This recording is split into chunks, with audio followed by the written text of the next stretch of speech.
Sarung Al-Samsi.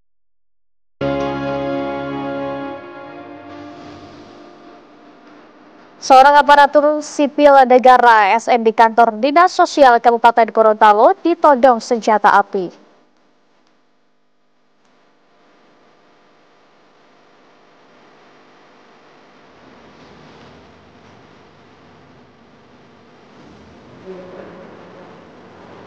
Satu hari menjelang laga krusial melawan Cina di Gelora Bung Karno, Jakarta, skuad Garuda terus mematangkan persiapan dan kekompakan tim.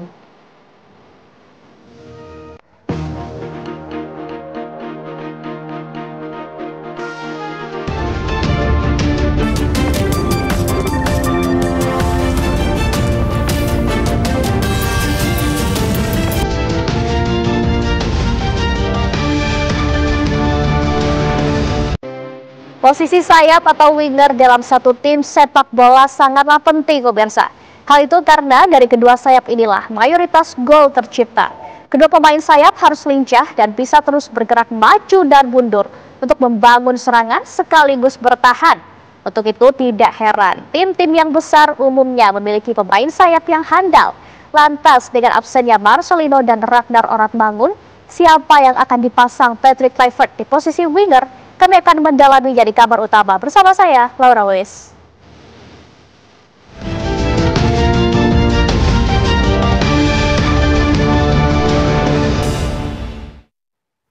Kita awali informasi pertama, pemirsa. Seekor sapi mengamuk saat akan diturunkan dari mobil bak terbuka di Jalan Taman Mutiara, Kebonjeruk, Jakarta Barat.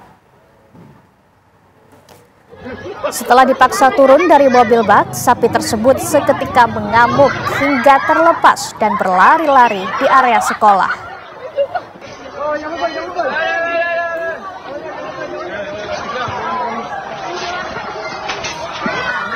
Dalam kurun waktu setengah jam, sapi tersebut berhasil ditangkap petugas rescue pemadam kebakaran sektor Kebonjeruk.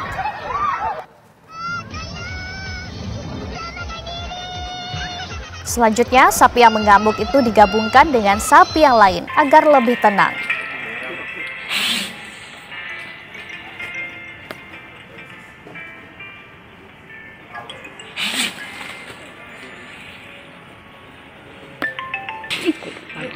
Ih, serem lo, guys.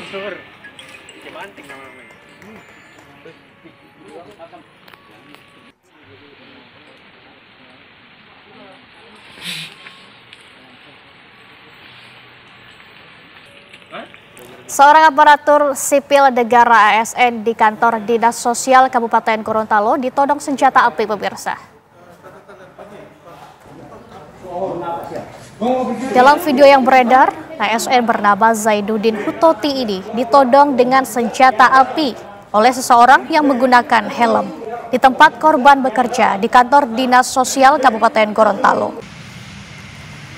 Saat ditodong senjata api, korban yang menjabat sebagai Kasubag Keuangan di Dinas Sosial hanya bisa berlutut dan memohon ampun. Menurut pengakuan korban, dirinya tidak mengenal pelaku. Namun sehari sebelum kejadian, korban sempat berselisih paham dengan rekan kerja satu kantor.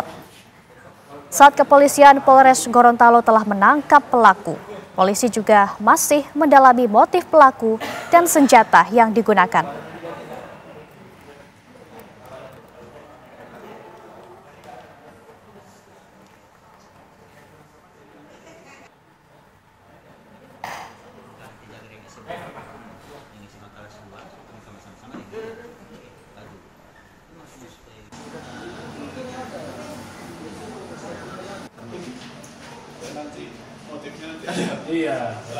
Sekitar 5 menit itu ada berhadapan saya dengan dia.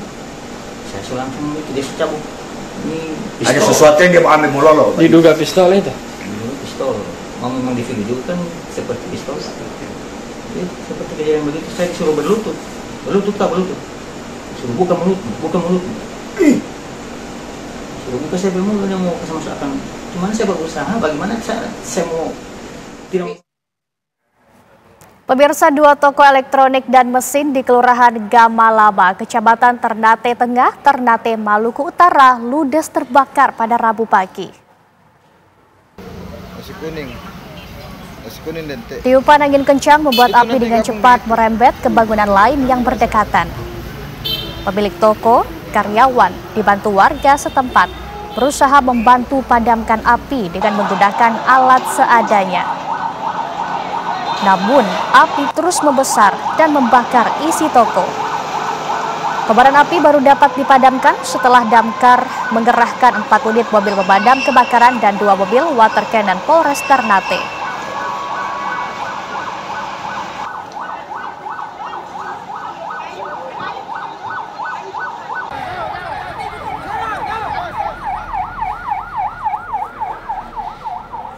Satu hari menjelang laga krusial melawan Cina di Gelora Bung Karno, Jakarta, skuad Garuda terus mematangkan persiapan dan kekompakan tim. Bek Timnas Indonesia, Dean James, optimis bersama tim meraih kemenangan.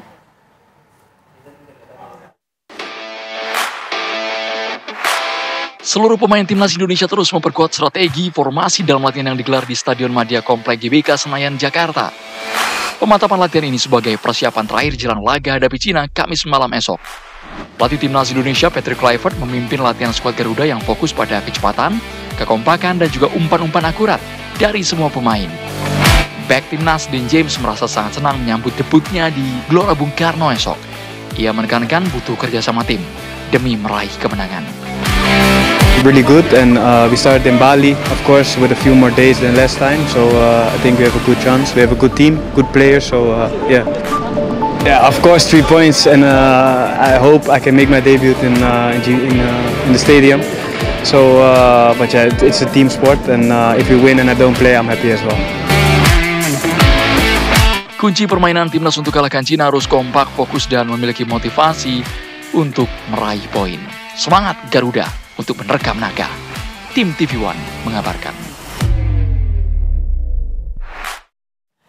Peluang tim nasional Indonesia untuk berebut 3 poin dari Cina pada Kamis malam besok di Stadion Utama Gelora Bung Karno masih terbuka lebar, pemirsa. Skuad Garuda diharapkan mampu mendobrak tim Dragon dari babak pertama.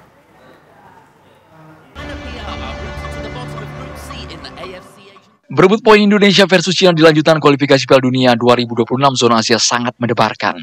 Tidak ada pilihan, skuad Garuda harus bisa menerkam tim Dragon dan meraih 3 poin. Nasib pelatih Cina Branko Ivankovic boleh dibilang di ujung tanduk. Bagaimana tidak, skuad negeri tirai bambu itu mempunyai banyak pekerjaan rumah menjelang duel dengan Timnas Indonesia agar tak lagi menuai hasil negatif. Dalam 3 pertandingan sebelumnya diketahui Dragon Team selalu tumbang dengan skor 1-3 dari Jepang, kalah 1-0 saat melawan Arab Saudi, dan kalah 0-2 saat menjamu Australia. Dari hasil tersebut total jelang membuktikan rapuhnya lini pertahanan Cina sejauh ini, usai kebobolan sebanyak 19 gol atau terbanyak di antara penghuni grup C.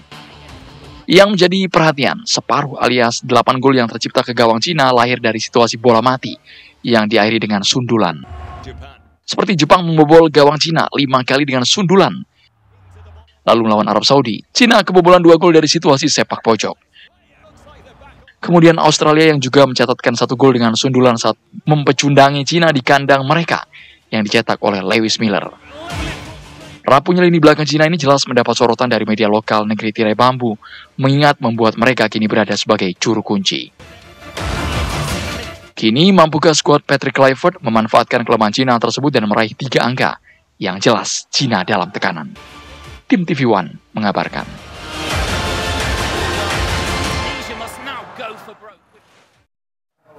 Posisi sayap atau winger dalam satu tim sepak bola sangatlah penting, pemirsa. Hal itu karena dari kedua sayap inilah mayoritas gol akan tercipta. Lantas dengan absennya Marcelino dan Ragnar Oratmangun, siapa yang akan dipasang Patrick Kluivert di posisi winger? Selain itu, formasi seperti apa yang akan diterapkan pelatih Patrick Kluivert? Untuk membahasnya telah bergabung bersama kami mantan pemain yang juga mantan pelatih Timnas Indonesia, Coach Aji Santoso. Selamat malam, Coach Aji. Selamat malam, Mbak. Coach Aji, besok udah laga krusial nih, Coach. Nah, dalam pandangan Anda ini akan seperti apa formasi Timnas Indonesia besok malam?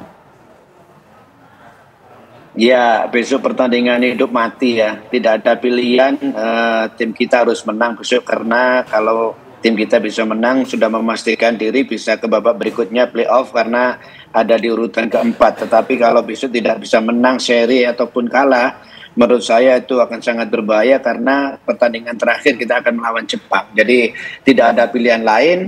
Timnas kita besok main di hadapan supporter kita, main sebagai tuan rumah, tentunya peluang besar untuk bisa memenangkan pertandingan asalkan pemain tentunya tampil sebaik mungkin, tampil fight, menjalankan instruksi dengan baik, instruksi pelatih dengan baik. Saya pikir peluang untuk bisa memenangkan pertandingan saya pikir masih terbuka sangat lebar.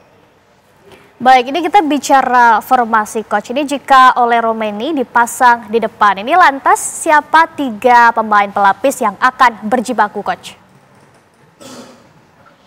Ya, kalau saya lihat ada beberapa pemain yang absen, ada Marcelino yang tidak bisa main, terus Paes juga ada, Sandy Walsh, ada Ragnar juga, dan ada Eliano. Tentunya tim ini akan menurunkan dengan pemain yang berbeda ya.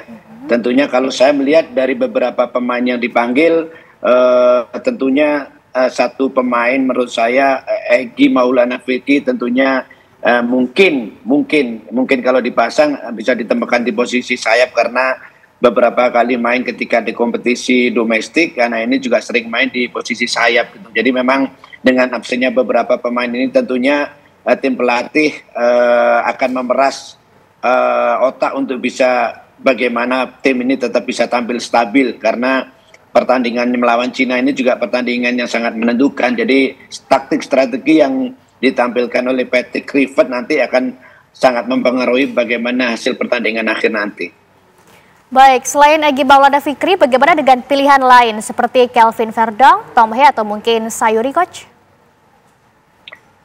Ya, bisa juga seperti itu karena juga pemain-pemain tentunya sudah disiapkan dengan baik ya. Cuman saya tidak tahu bagaimana kondisi pemain yang ada, tetapi yang jelas saya sangat yakin bahwa untuk pertandingan besok komposisi pemain siapa saja yang menjadi starting line up tentunya sudah ada di pemikiran dari head coach ya, mungkin bisa Sayuri atau yang lain. Tetapi yang jelas pertandingan besok itu menurut saya memang memerlukan disiplin yang tinggi baik bertahan maupun menyerang, memerlukan kerja keras dan mudah-mudahan pemain-pemain pengganti dari pemain-pemain yang tidak bisa main ini diberi kesempatan, diberi main, tentunya harus bisa menjawab dengan penampilan yang sangat baik.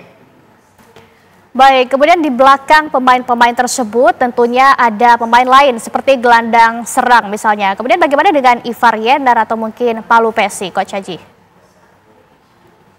Ya, itu tadi saya sampaikan bisa aja kalau posisi pemain ini dalam kondisi yang sangat fit, tidak tertutup kemungkinan mereka-mereka ini akan menjadi starting line up gitu loh. Karena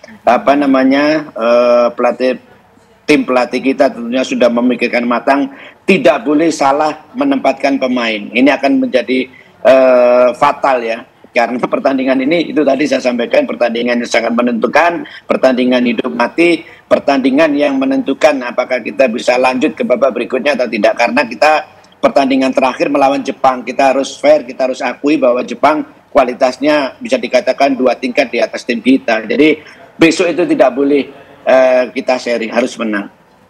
Baik, kemudian kita berjalan sedikit ke posisi belakang nih Coach Aji. Akankah posisi belakang ini diisi oleh 4 back seperti Deans James, Jay Itzes, Rizky Ridho atau Kevin Dix?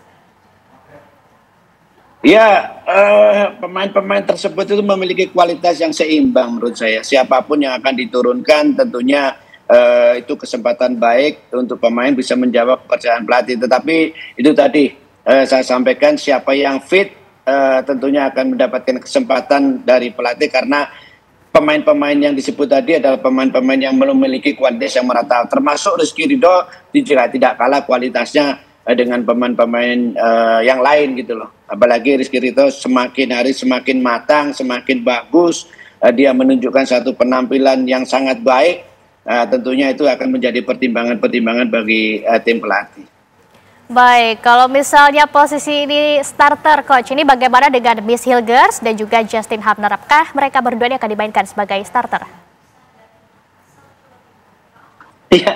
Ya bisa aja tergantung dari persiapan terakhir mereka seperti apa. Karena seorang pelatih itu akan menentukan line up siapa yang menjadi starter, tentunya dilihat dari persiapan terakhir. Ya, persiapan ini tadi tentunya akan menjadikan keputusan siapa-siapa yang akan dipasang oleh head coach, karena tentunya siapa-siapa yang dipasang nanti harus dalam kondisi yang 100% bugar, 100% dalam kondisi yang fit, karena itu tadi pertandingan hidup mati. Jadi menurut saya siapapun yang dipasang, apapun yang menjadi keputusan pelatih, pemain-pemain siapa yang diberi kesempatan bermain, yang terpenting adalah bagaimana pemain-pemain itu bisa menjawab kepercayaan pelatih dengan cara bermain baik dan bisa memenangkan pertandingan. Jadi menurut saya persiapan terakhir itu yang menentukan siapa-siapa yang akan menjadi starting line up. Baik, Coach Aji, terakhir ini biar jadi doa juga bagi kita semua, prediksi skor berapa, Coach? Ya, kalau saya melihat dari pertandingan pertama kita kalah 2-0, tetapi waktu itu kita juga lebih banyak menguasai penguasaan bola. Mudah-mudahan dalam pertandingan besok kita tidak perlu menang banyak-banyak, 1-0 aja cukup menurut saya. Tetapi akan lebih sip memang lebih dari 1 ya, karena kalau 1-0 itu menurut saya masih terlalu berisiko, karena siapa tahu di babak-babak akhir kadang-kadang tim itu bisa tim lawan bisa menjadi bumerang buat kita, karena tim lawan ini kan sudah pasti tidak lolos. Tim Tina itu sudah pasti tidak lolos. Jadi bisa juga membahayakan tim kita. Kenapa? Karena mereka saya yakin tampil nothing tulus gitu loh. Karena dia sudah tidak ada beban. Ya, ini yang harus diantisipasi oleh pelatih dan pemain. Jadi menurut saya untuk pertandingan besok mudah-mudahan kita bisa menang, apakah 1-0, 2-0, 2-1, yang terpenting harus poin 3. Amin, semoga merebut 3 poin ya, Coach ya. Terima kasih Coach Aji telah bergabung bersama kami di Kabar Utama Malam. Selamat beraktivitas kembali, Coach. Sama-sama. Eksekusi bangunan dan tanah di Surabaya, Jawa Timur berlangsung ricuh, pemirsa. Penghuni bangunan melawan dengan menggembok pagar. Akibatnya pagar gedung dirobohkan petugas.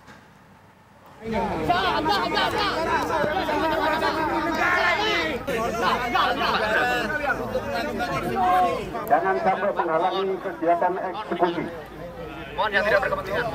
Kericuhan dan aksi saling dorong dengan polisi terjadi saat eksekusi bangunan cagar budaya di kawasan Jalan Gombespol, Durian, Surabaya, Jawa Timur. Sekelompok massa berusaha menghalangi proses eksekusi pengosongan.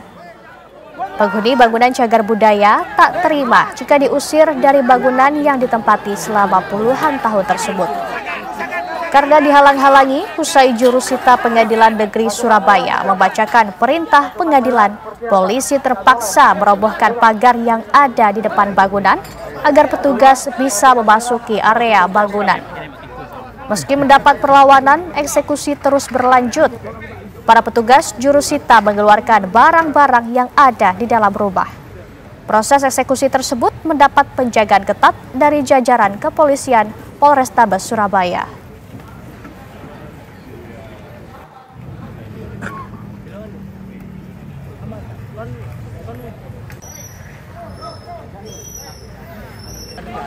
Sidang gugatan Lisa Mariana terhadap mantan Gubernur Jawa Barat Ridwan Kamil hari ini kembali digelar, pemirsa. Dalam sidang mediasi, Ridwan Kamil tidak nampak hadir, hanya diwakili sejumlah kuasa hukumnya.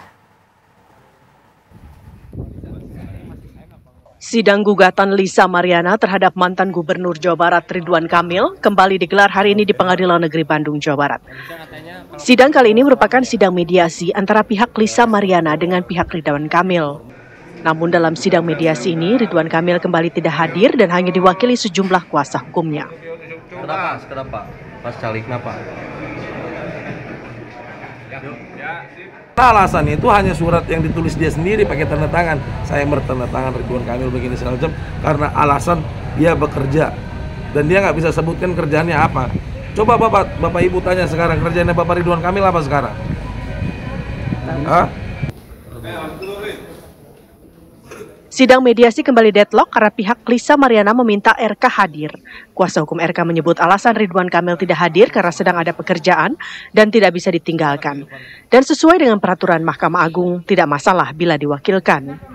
Lisa Mariana menggugat Ridwan Kamil untuk menuntut hak identitas anaknya atas masa lalunya yang diduga menjalin hubungan asmara dengan Ridwan Kamil. Bahkan Lisa pun dalam gugatannya menuntut secara materi hingga 10 miliar rupiah terhadap Ridwan Kamil. Dari Bandung, Jawa Barat, Cepi Kurnia, TV One mengabarkan. Anda kembali menyaksikan kabar utama pemirsa. Isu perombakan Kabinet Merah Putih kembali mencuat usai momen keakraban antara Presiden Prabowo Subianto dengan Ketua Umum PDI Perjuangan Megawati Soekarno Putri. Kepala Kantor Komunikasi Kepresidenan Hasan Nasbi menyatakan isu mengenai reshuffle masih spekulasi. Namun kapan dan siapa yang akan di-reshuffle itu menjadi hak prerogatif Presiden.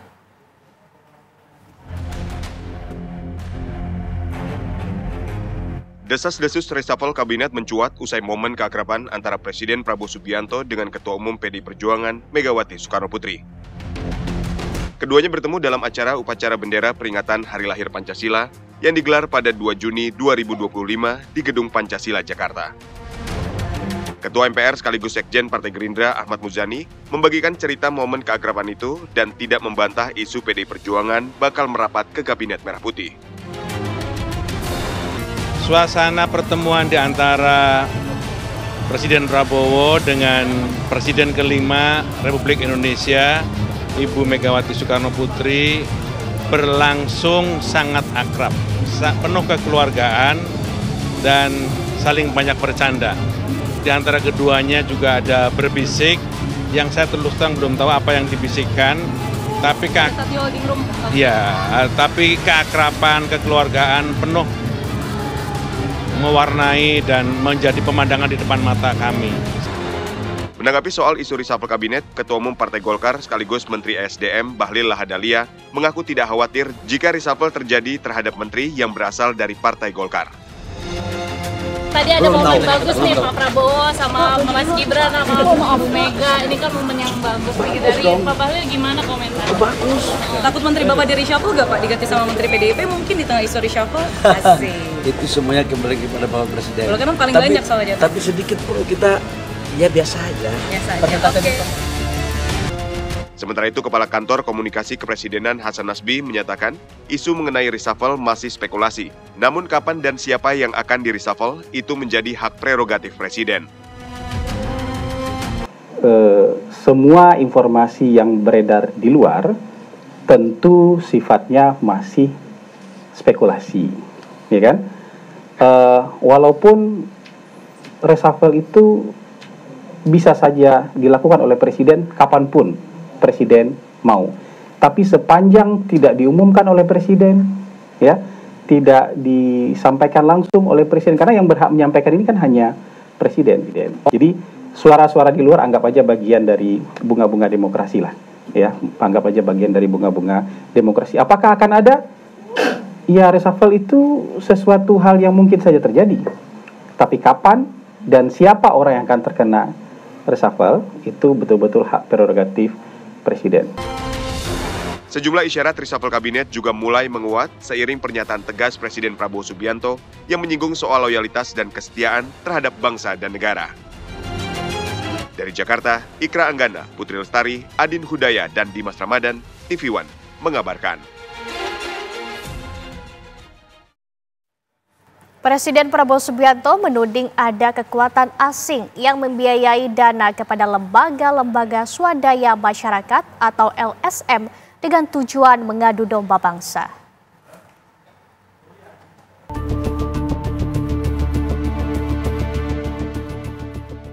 Dalam pidatonya pada peringatan Hari Lahir Pancasila awal pekan ini, Presiden Prabowo Subianto mengingatkan agar rakyat Indonesia tidak mudah terpecah belah oleh perbedaan. Apalagi perpecahan itu dipicu oleh pengaruh kekuatan asing. Presiden pun menyebut tidak sedikit kekuatan asing yang membiayai dana kepada lembaga-lembaga swadaya masyarakat atau LSM. Seluruh rakyat Indonesia bersatu. Perbedaan jangan menjadi sumber gontok-gontokan. Ini selalu yang diharapkan oleh bangsa-bangsa asing. Kekuatan-kekuatan asing yang tidak suka Indonesia kuat. Tidak suka Indonesia kaya. Ratusan tahun mereka datang. Ratusan tahun mereka adu domba kita. Sampai sekarang. dengan uang, mereka membiayai LSM-LSM untuk mengadu domba kita. Mereka katanya adalah penegak demokrasi, HAM, kebebasan pers, padahal itu adalah versi mereka sendiri. Saudara-saudara sekalian, saya tidak mengajak bangsa Indonesia untuk curiga sama bangsa asing. Kita tidak boleh dipermainkan oleh bangsa manapun. Kepala Kantor Komunikasi Kepresidenan Hasan Nasbi memastikan Presiden Prabowo memiliki informasi lengkap mengenai pihak asing yang membiayai LSM. Yang ditekankan oleh Bapak Presiden bukan seluruh LSM, bukan LSM secara keseluruhan, tapi kelompok-kelompok yang selama ini merongrong persatuan, kelompok-kelompok yang selama ini mendiskreditkan pemerintah dengan menyebarkan isu-isu yang tidak benar, ya, kelompok-kelompok yang mungkin selama ini juga diindikasikan mengadu domba, memecah belah persatuan kita. Sebagai presiden tentu beliau punya informasi yang lengkap, punya informasi yang bisa dipercaya. Siapa-siapa saja kelompok-kelompok, baik itu individu, baik itu berorganisasi, bahkan mungkin mengataskan lembaga swadaya masyarakat yang memerankan peran ini. Istana menyebut pernyataan Presiden Prabowo bukan untuk membungkam kebebasan berekspresi masyarakat sipil, tetapi lebih ditujukan kepada kelompok-kelompok yang selama ini sering merongrong persatuan, terutama yang dibiayai pihak asing. Tim TV One mengabarkan.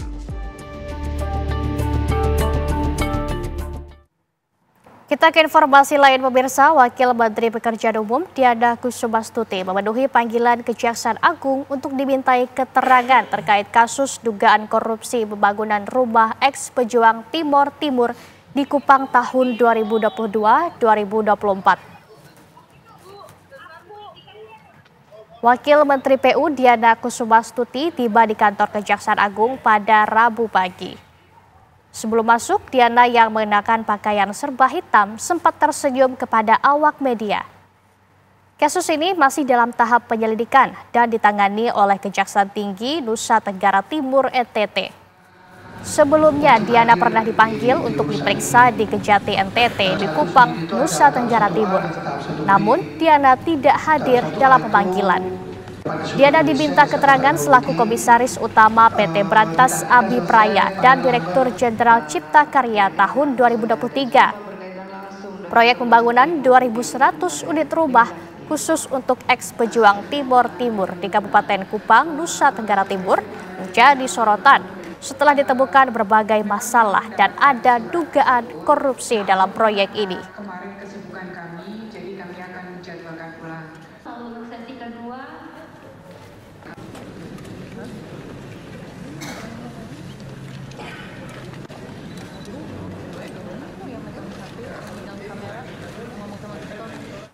Dan pemirsa, untuk mengetahui informasi terbaru mengenai pemeriksaan Wakil Menteri Pekerjaan Umum Diana Kusumastuti di Kejaksaan Agung Jakarta, kita terhubung dengan reporter TV One Rehana Mezia. Selamat malam Rehana, apakah pemeriksaan Wakil Menteri PU saat ini masih berlangsung? Ya, baik, selamat malam Laura dan juga pemirsa. Wakil Menteri Pekerjaan Umum Diana Kusumastuti memang hari ini memenuhi panggilan dari Kejaksaan Agung terkait dengan kasus pengadaan 2.100 rumah untuk eks-pejuang Timor Timur yang ada di Nusa Tenggara Timur.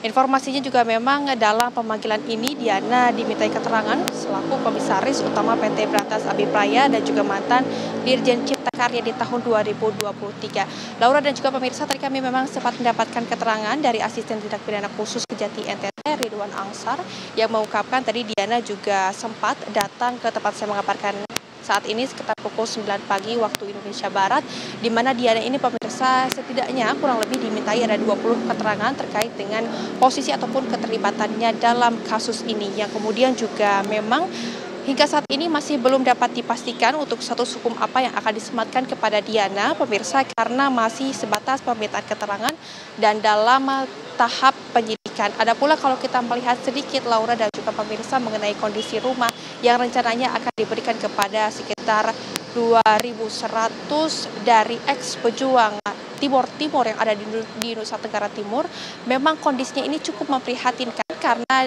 dari 2.100 rumah, 54 diantaranya sudah dalam kondisi tidak layak huni, padahal rumah-rumah tersebut ini masih belum juga untuk diserah terimakan kepada ex-pejuang dari Timur Timur. Yang kemudian juga pemirsa dimulai dilihat Rehana, baik, dari kami sudah mengerti.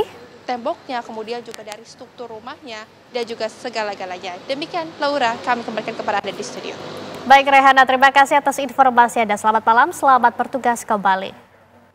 Gara-gara salah jalan, seorang nenek di Balong Panggang, Gresik terjepit di antara tembok rumah warga. Untuk mengevakuasi nenek, petugas damkar terpaksa menjebol salah satu tembok rumah warga. Iso ngadeg. Sampeyan ngadeg maneh? Sampeyan munggah ngadeg. Warga Prambon, Kelampok, Kecamatan Balong Panggang, Gresik dibuat kaget dengan teriakan minta tolong dari seorang nenek yang terjepit di sela-sela tembok bangunan rumah. Saat dihampiri, ternyata nenek tersebut terjepit tak bisa keluar dari himpitan tembok. Biasanya si nenek melewati sela-sela rumah warga yang agak lebar, namun karena diduga telah pikun, si nenek malah melewati jalan yang salah dan sempit sehingga terjepit.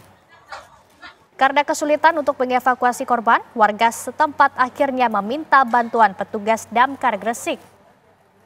Petugas damkar terpaksa menjebol tembok salah satu rumah agar nenek tersebut bisa dikeluarkan. Setelah berhasil dikeluarkan dengan selamat, korban langsung diperiksa oleh tim medis.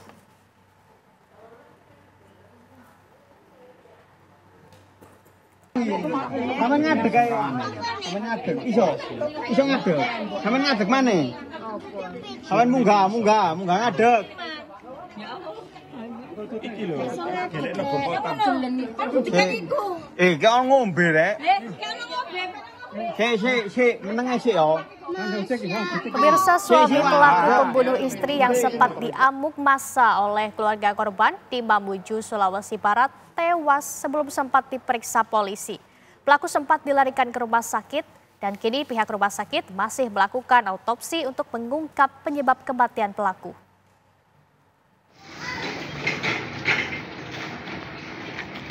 Suami pelaku pembunuh istri di Desa Saleto, Kecamatan Simbol, Kabupaten Mamuju, Sulawesi Barat yang sempat diamuk massa oleh keluarga korban tewas sebelum sempat diperiksa penyidik Reskrim Polresta Mamuju. Sebelum tewas, korban sempat dilarikan ke Rumah Sakit Bayangkara Mamuju. Pihak rumah sakit sempat memberikan pertolongan medis kepada korban, namun pada dini hari tadi korban menghembuskan napas terakhir. Hasil visum luar dan CT scan tidak ditemukan tanda kekerasan serius di tubuh korban, namun hasil pemeriksaan urin ditemukan zat berbahaya. Dari hasil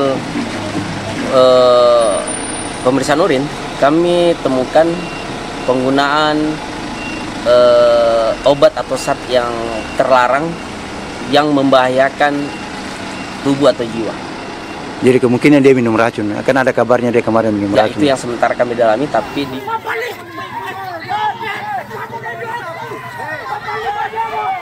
Diketahui korban sempat diamuk massa oleh pihak keluarga istri yang emosi karena menduga korban menjadi dalang pembunuhan istrinya sendiri.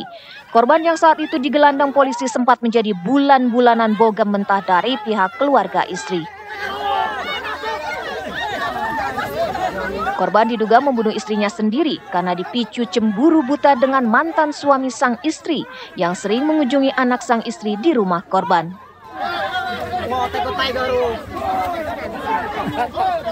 Jasad sang istri ditemukan warga dalam kondisi tidak bernyawa di dalam kamar pada hari Selasa pagi kemarin 3 Juni 2025. Dari Mamuju, Sulawesi Barat, Husni Kardi, TV One mengabarkan.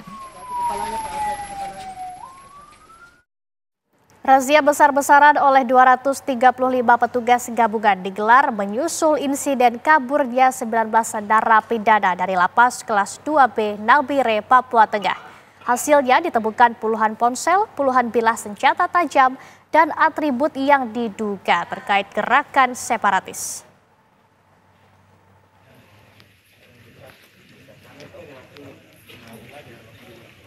Razia berskala masif digelar setelah geger kaburnya 19 narapidana dari Lapas Kelas 2B Nabire, Papua Tengah. Dalam razia malam kemarin, Kapolres Nabire memimpin 235 prajurit gabungan dari Polda Papua Tengah, Polres Nabire, Kodim Nabire, dan Brimob Detasemen C Nabire, bekerja sama dengan petugas Lapas Kelas 2B Nabire.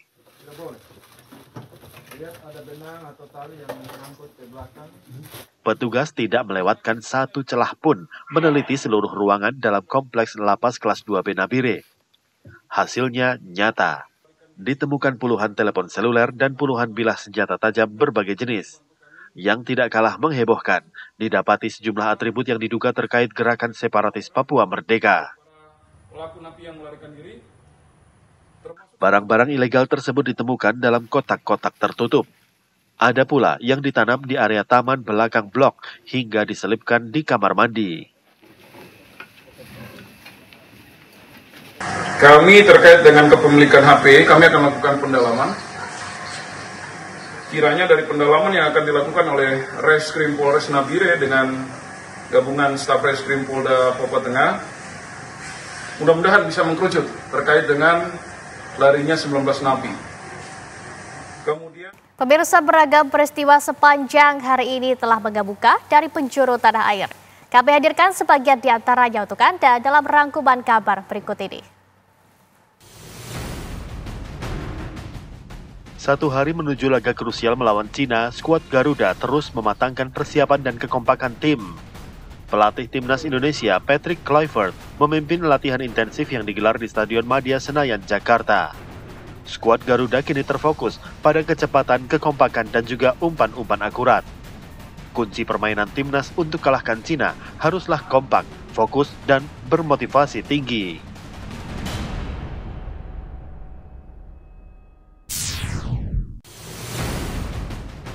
Wakil Menteri Pekerjaan Umum Diana Kusumastuti dimintai keterangan di Kejaksaan Agung terkait kasus korupsi pembangunan 2.100 unit rumah ex-pejuang Timor Timur di Kupang periode tahun 2022-2024.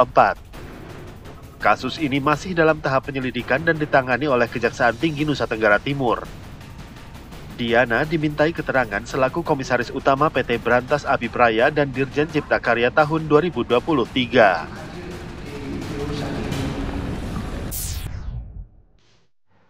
Dan pemirsa, usai sudah kebersamaan kita di kabar utama malam ini. Saya Laura Luis, mewakili kurang bertugas, mengucapkan terima kasih. Selamat malam, sampai jumpa.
Didukung oleh Sarung Al Samsi,